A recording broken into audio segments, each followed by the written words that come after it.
अभी सिर्फ 9 साल की है। अभी तो उसके पढ़ने लिखने और खेलने कूदने के दिन हैं। देख पार्वती, लड़कियां पराया दर्द होती है और जितना जल्दी इन्हें घर से विदा दे उतना अच्छा है।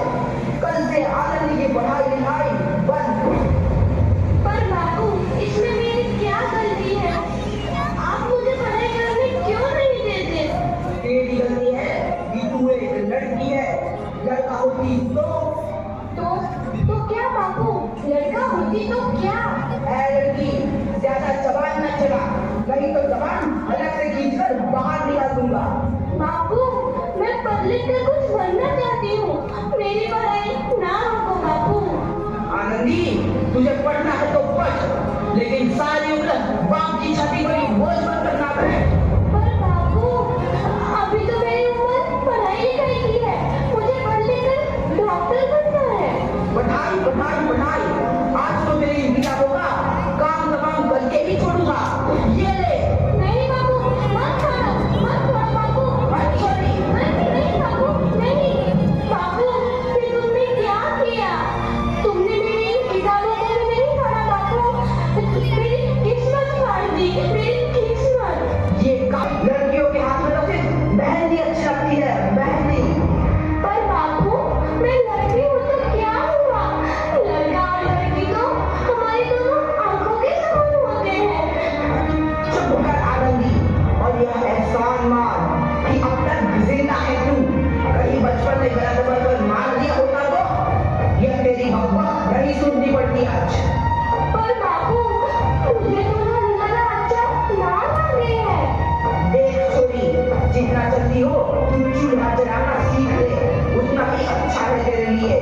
और हाँ, तेरा ब्याह तो होगा, वो भी करेंगे कल।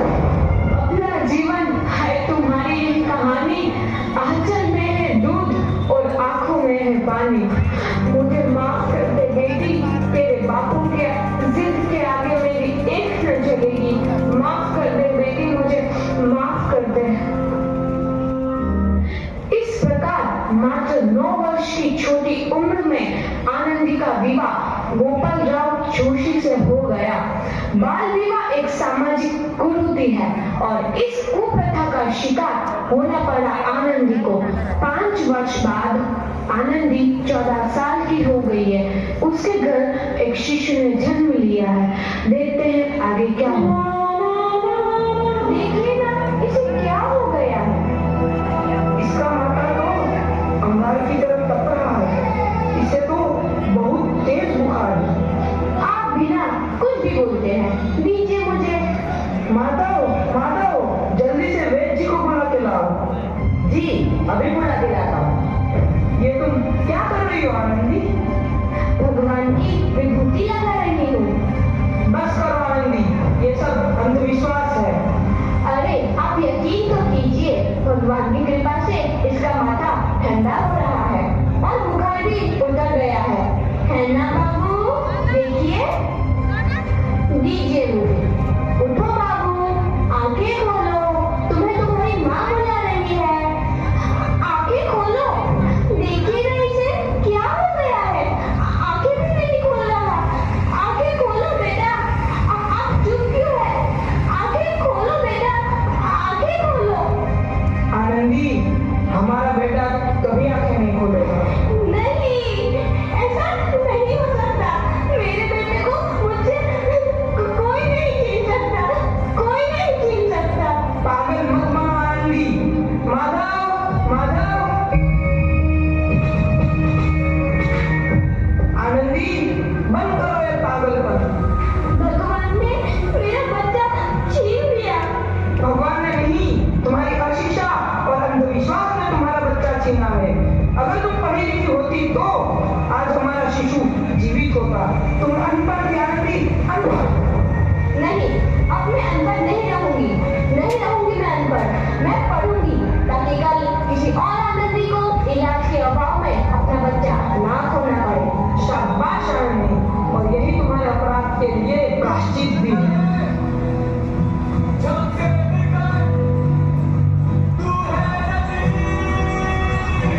आनंदी, तुम्हारी 12वीं का परिणाम आ गया है। तुमने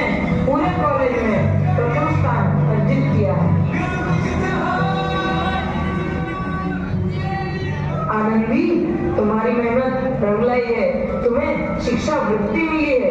ये लो तुम्हारे अमेरिका जाने की टिकट। मुझे शिक्षा वृत्ति मिल गई, मैं अमेरिका जा रही हूँ। पर ये सब मैं अकेले कैसे कर पाऊंगी? री, अपने आप को इतना कमजोर क्यों समझ रही हो? फिर इतना पढ़ने लिखने का क्या फायदा? तुम अभी गवार की गवार नहीं हूँ मैं, अब गवार।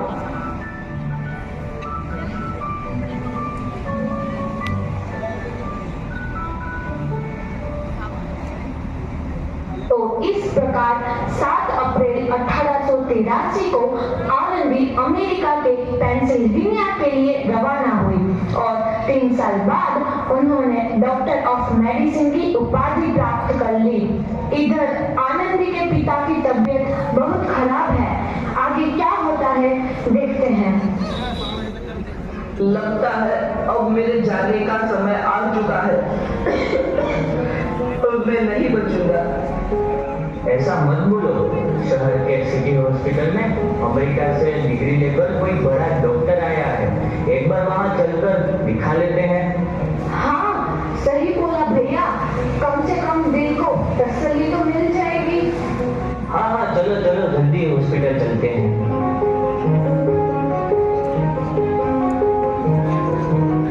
इस मरीज की हालत तो बहुत ही खराब है। कोई चमत्कार ही इसे बचा सकता है। ऐसा मत बोलो भाई, डॉक्टर साहब कब तक आ जाएंगे? लो आ गई डॉक्टर मैडम। डॉक्टर मैडम जल्दी देखिए, मरीज की हालत बहुत ही खराब है।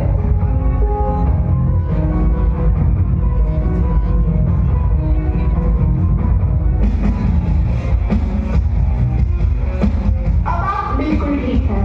मौत के मुंह से आपको बचाया है डॉक्टर मैडम ने। डॉक्टर साहब ने मुझे बचा लिया। मुझे मिलना है डॉक्टर साहब से। डॉक्टर साहब नहीं, डॉक्टर मैडम बोलो। डॉक्टर मैडम, उन्होंने ही तुम्हें जीवन दान दिया है। लो आ गई डॉक्टर मैडम, मिल लो उनसे। डॉक्टर मैडम आपका बहुत बहुत धन्यवाद। आपने मेरी जान बचाई। इसके बदले में मैं गरीब भला आपको क्या दे सकता हूँ?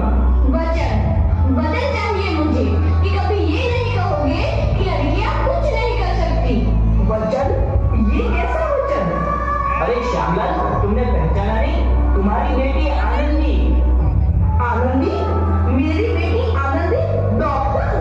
हाँ बापू, वही आनंदी जिसके लिए बचपन में तूने चूल्हा और दूल्हा के अलावा कुछ नहीं सोचा था।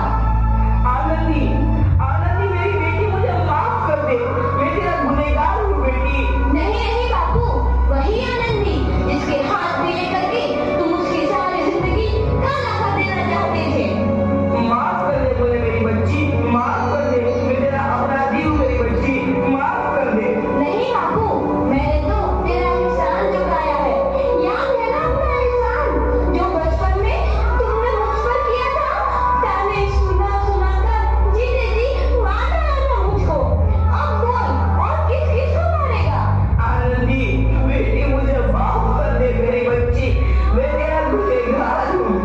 बापू, आपने ही तो बोला था किताबें सिर्फ बेटों के हाथ में अच्छी लगती है, बेटियों के हाथ में तो सिर्फ मेहंदी। बेटों और बेटियों में फर्क करना तो आंखों में फर्क करने समान है। एक का पढ़ना और दूसरे का ना पढ़ना सामाजिक अंधकार है बापू, सामाजिक अंधकार। उपकार मांगता हूँ मैं तुझ जैसी बेटी का, जिसने सारी उम्र मुझसे कुछ ना मांगा। मांगा तो सिर्फ बराबरी का दर्जा। वरना सच तो यह है कि मैं तेरी माटी के लायक भी ना हूँ। मुझसे बाप तेरी बराबरी कर सके, उसके मैं लायक भी ना हूँ मेरी बेटी, मैं लायक भी ना हूँ। अपने बापू को क्या माफ नहीं करोगी आनंदी? माफ कर दो आनंदी, माफ कर दो। सुबह का भूला यदि शाम को घर लौट आए तो उसे भूला नहीं कहते।